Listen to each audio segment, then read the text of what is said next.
कोकणामधील damage control रोखण्यासाठी ठाकरे मैदानामध्ये उतरल्याचं पाहायला मिळत आहे आणि ठाकरेंच्या शिवसेनेची शिवसेना भवनामध्ये बैठक घेतली आहे आणि यावेळी विनायक राऊतांनी उदय सामंत, राजन साळवी आणि राणे पिता पुत्रांवर निशाणा साधल्याचं सुद्धा पाहायला मिळालं। मला त्या रत्नागिरीच्या पोटल्याचा थोडा हिशोब करावाच लागेल।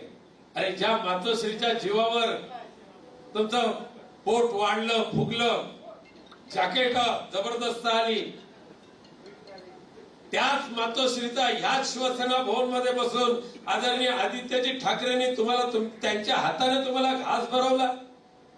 आदित्यजींनी स्वतःच्या हाताने त्या उदय सामंतांच्या 3 वाजता तोंडात घास भरवला। तो घास खाताना आणि ओकारी करायला तुम्ही गुवाहाटीला गेला। राजापूर केवढी मोठी स्टोरी केली, वाघ आला रे, कसला वाघ हा कोल्हा। ही वाघाची औलाद शिवसेना भवन मध्ये बसलेली आहे। करायला तिकडे गेलेले आहेत। त्या कोल्हेकुईची काळजी करण्याचं आपल्याला कारण नाहीये, अजिबात कारण नाहीये। प्रत्येक निवडणुकीला कोणाचे किती ख्यालले हे मी कशाला, त्या भारतीय जनता पक्षाच्या आमदारानेच एका सांगितलं। प्रत्येक निवडणुकीला आपण त्यांना किती देत होतो ते। त्यामुळे गद्दारी गद्दारी गद्दारी याचा बस झाली। राहिला सिंधुदुर्ग, ते टिल्लू मिल्लू चिल्लू 3 जण आलेले आहेत।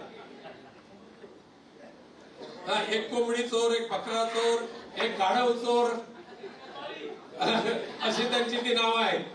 काय गुरमी म्हणे, त्या सिंधुदुर्गाचा पालकमंत्री काय धमकी देतो म्हणे, जे ग्रामपंचायती आमच्या असतील त्यांनाच निधी, आणि युबीटीच्या, हा त्याचं वाक्य आहे, युबीटीच्या ग्रामपंचायतीला एकही निधी देणार, एकही पैशाचा निधी मिळणार नाही।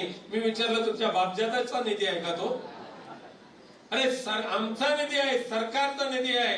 आणि जर अशी हिंमत जर केली शिवसेनेच्या सरपंचांना दुय्यम वागणूक देण्याची आणि त्यांना फसवण्याची, तर तुम्हाला खुर्चीवर उखडून टाकण्याची ताकद कणकवली विधानसभा मतदारसंघामध्ये, कुडाळ विधानसभा मतदारसंघामध्ये आणि सावंतवाडीमध्ये सुद्धा आहे।